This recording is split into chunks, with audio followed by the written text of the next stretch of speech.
Okay, what's up, CrossFitters? Coach Justin here, the WOD nutritionist. We help here at CBG. We help CrossFitters lose body fat, build muscle, and crush their WODs without tracking macros. Right. Today's topic is all around your menstrual cycle. So this is primarily for the females out there that have struggled with understanding why their body goes through different changes and then what they can do with their nutrition pre-workout, post-workout, day to day during the different phases of their cycle, right? Especially when it comes to improving performance and making sure you feel good at the gym is going to allow for you to build the muscle that you want, feel confident in your body, lose body fat. And I'm going to tell you exactly how to do it today without tracking macros, right?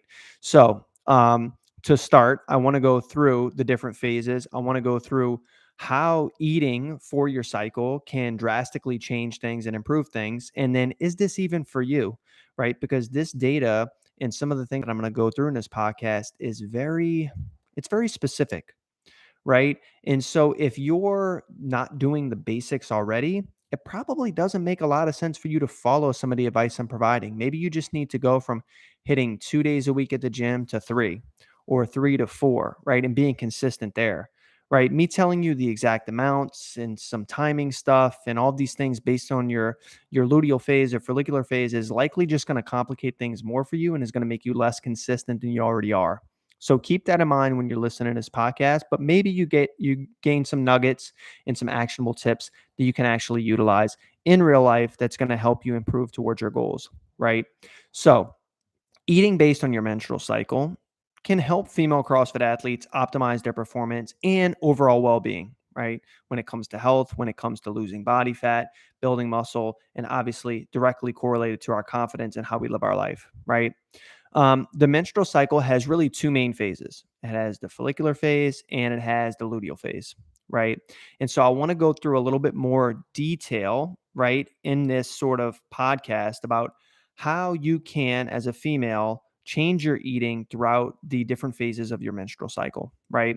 So, guys, also, we are providing a free nutrition guide around how to eat around your menstrual cycle, female CrossFitters only. And if you want access to it, go to my Instagram, go to my personal Facebook group, wherever you can find me. You can also directly just send a message onto the website on our contact page, and I'm giving out 100 free copies of our cycle guide.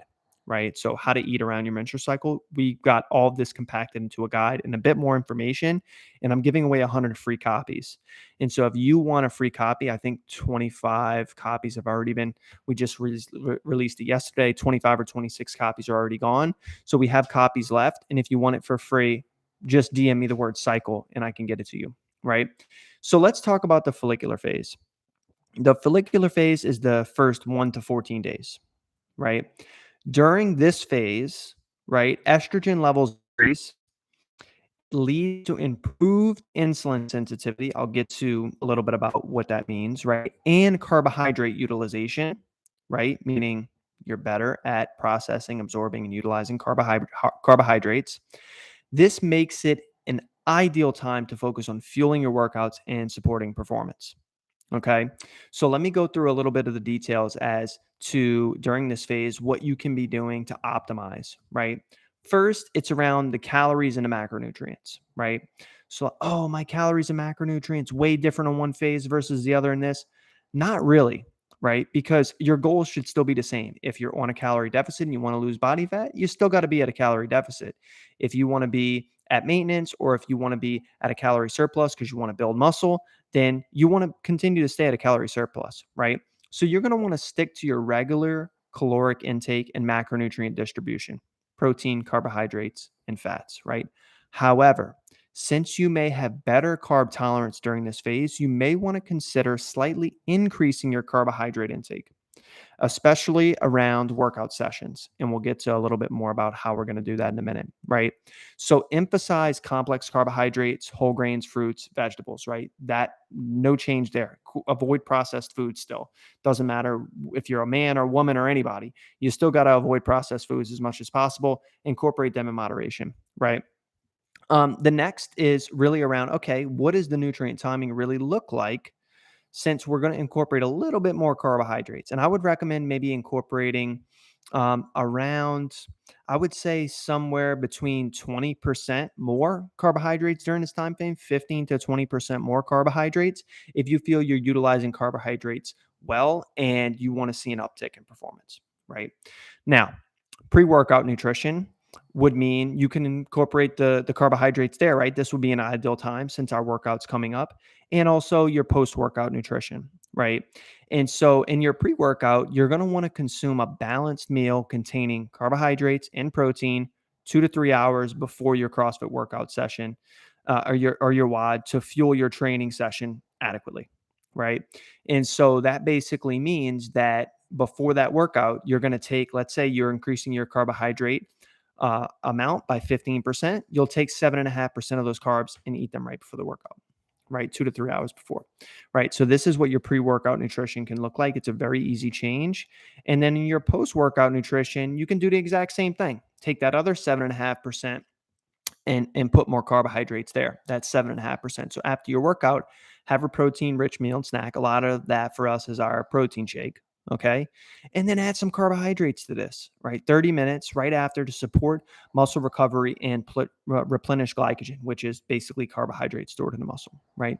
You're more susceptible and able to kind of make those changes, right? And so that's something that I would focus on, right? Now, after the follicular phase, which is the first 1 to 14 days, we have the luteal phase. All right, this is done, done, done.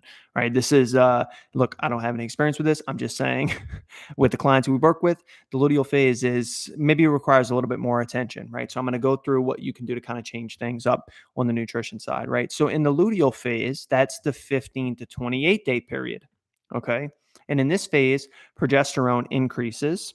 All right. This leads to a higher metabolic rate and potential water retention. Who would have thought of it, right? This is maybe why some of you ladies see an increase in the scale during this time frame. All right. Your metabolic rate increases, progesterone increases, all cause water retention, right? So some women also may experience increased cravings and hunger during this phase, right? So this may lead you to be more inconsistent with your diet, which could lead to weight gain, right? So you have to be conscious of this during this time, right? It's not that, hey, I'm in my luteal phase, I just gained body fat. No. If you gain body fat during your luteal phase, it's because you overate, because your cravings are higher. So what can we do to combat this, right? So with the calories and macronutrients, same deal. We're going to stick to our main regular caloric intake. Be mindful of your hunger cues, right? Some women may naturally feel hungrier during this phase, so listen to your body's signals and adjust the day accordingly, right? You may need to add in a little bit more carbohydrates to avoid that hunger. It may be a time for you to definitely focus on eating enough meals throughout the day. If you're not eating enough meals throughout the day, you're skipping meals, your cravings multiply even more, which we want to avoid, right? And so make sure that you're eating enough throughout the day and you're listening to your hunger cues, right? Also, focus on nutrient dense foods, right? That provide essential vitamins and minerals and make us feel satiated. So include plenty of leafy green vegetables, colorful vegetables, high quality protein sources to support your body's needs and your body's cravings. Hack here. Protein is the most satiating macronutrient, meaning it digests and absorbs very slowly, as well as does with fat. And for the calorie amount that it has, it's a very, very good opportunity to manage those cravings better during your luteal phase. Additionally, you can also incorporate foods at the higher end of the satiating index. So, for you guys that don't know what satiation means, it means that you feel more full, which can help, of course, manage cravings. And so, they have something out there called the satiating index. The satiating index is a rank of foods from the top to the bottom that have the most satiating foods all the way down to the least. You can imagine like a very low satiating food would be like jelly, right? Like it's not satiating. You can just eat it all day. It doesn't really take up a lot of volume in the stomach versus foods at the top that have high amounts of fiber and per calorie, it's a lot of food, right? And so the very top of the list is actually white potatoes. White potatoes are very filling. That's why you eat mashed potatoes and you're like, oh my gosh, I'm really, really full. It's because it's at the top of the satiating index. And so it would be good for you to incorporate foods, nutrient dense foods like this during your luteal phase to manage those cravings, right? And so if you experience cravings during this phase, opt for healthier alternatives, right? to satisfy those cravings, so that you can see the benefits, right? And maybe you go for something like fruits and nut butter and maybe some dark chocolate that can kind of get you through those cravings, rather than like processed sweets like gummy worms and things like that, right? Your post workout nutrition is also important in the follicular phase. Consume protein rich and also include those carbohydrates again, right? You just want to be conscious of your actual hunger cues. This is the most important thing, right? So that's how the two different phases are broken down. I want to go into some additional tips with you guys to give you maybe a better understanding of what you can be doing more specifically with your calorie intake, right?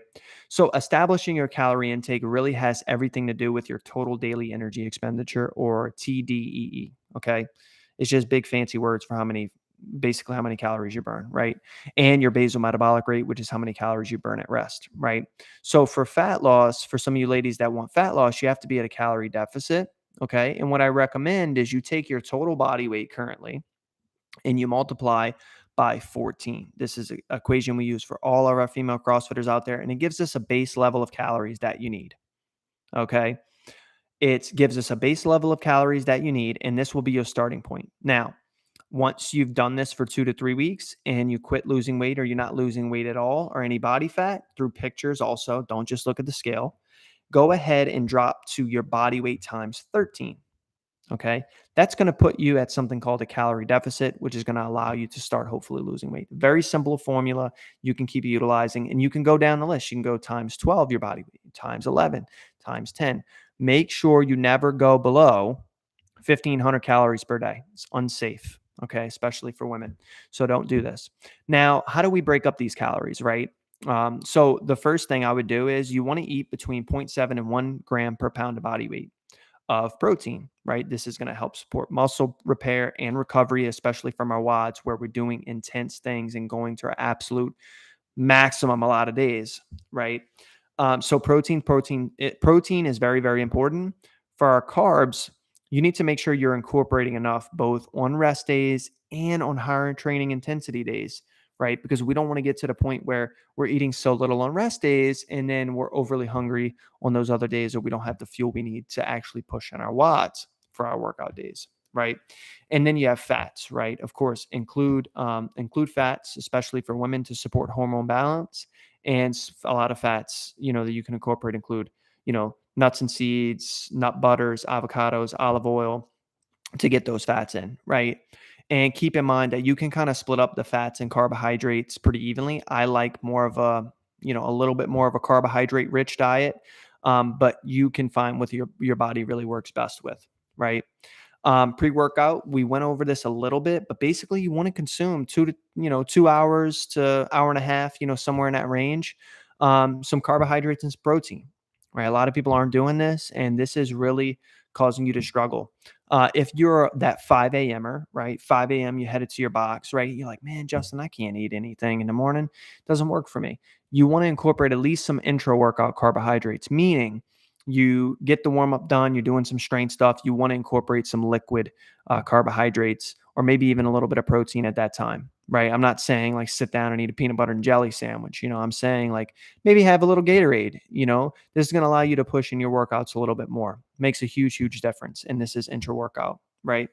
Additionally, we have our post workout, right? You want to make sure that you're getting in carbs and protein in here as well within 30 minutes. It seems like the nutrient timing, this window of gains, that I've spoken about in this podcast several times, and a lot of other podcasts and people out there have spoken about as well, is not as important as we once thought, but we do think it's more important for women than it is for men, right? So keep in mind that. And so you want to get in protein and carbohydrates post workout as well. Menstrual cycle, nutrition adjustments. So we kind of went over this a little bit, but during your follicular phase, you want to make sure you have better carb tolerance. So incorporating a little bit more carbs to help fuel your workouts is good. In the luteal phase, we want to focus on more nutrient dense foods to manage those hunger and those cravings, right? I prefer from meal timing and frequency, which is my next tip. Make sure you're getting meals in throughout the day. It doesn't need to be 6 meals. It doesn't need to be, for it needs to be consistent enough, something you can stay consistent with. What I tell you, it can't be, hey, I skipped breakfast and then I had a light lunch of a salad with some chicken on it. That's not going to work. Your cravings and everything's going to be out the roof. You have no satiation. And so there's no one size fit all approach to meal timing and frequency. Um, some people prefer 3 meals, some people prefer smaller 5, 6 meals a day. Experiment and find out what works best for your energy levels and satiety, right? Also, pay attention to your hunger cues, energy levels, performance, right? Even us as coaches here at CBG, you are the expert on your body, not us. Making recommendations based off of people we work with before and all the information we have from you. And we're personalizing it based off of that. And we're holding you accountable to what we have helped people with before reach very similar results that you currently don't have. Building muscle, losing body fat, crushing your WODs. That's what we're trying to help you do. But you're the expert on your body. And so paying attention to your hunger cues, energy levels, and performance, and adjust your nutrition plan as needed, and tell your coach about it. Don't just sit there with a bunch of hunger cues and be like, oh man, I just don't have enough discipline. I'm always hungry. Let your coach know, hey, I'm just super hungry. Like, I don't know what it is. Maybe it's because the coach hasn't provided you with the right solutions to get in enough foods that are satiating. Maybe you're in your luteal phase, you're experiencing cravings. These are all things that coaches should know to help you kind of improve better and make sure you make those right decisions during the week, during the weekend, so that you can feel and look your best and confident in your body. Right. So this concludes the podcast on how to eat for your menstrual cycle if you're doing 4 to 5 watts per week. I hope that this helped you, ladies. The cycle guide still available. Go ahead and DM me the word cycle. And I can get that right over to you on IG at CBG_online_nutrition. And if you're interested in learning more about our program to see if you qualify, we're very selective with who we allow into our program right now because we don't have a lot of spots open, but we do have a few. And so if you're interested, go ahead and DM me the word results or just find a way to reach out to me and we can go from there. I appreciate you guys. I love you guys. Hope you enjoyed the podcast and I'll see you next week.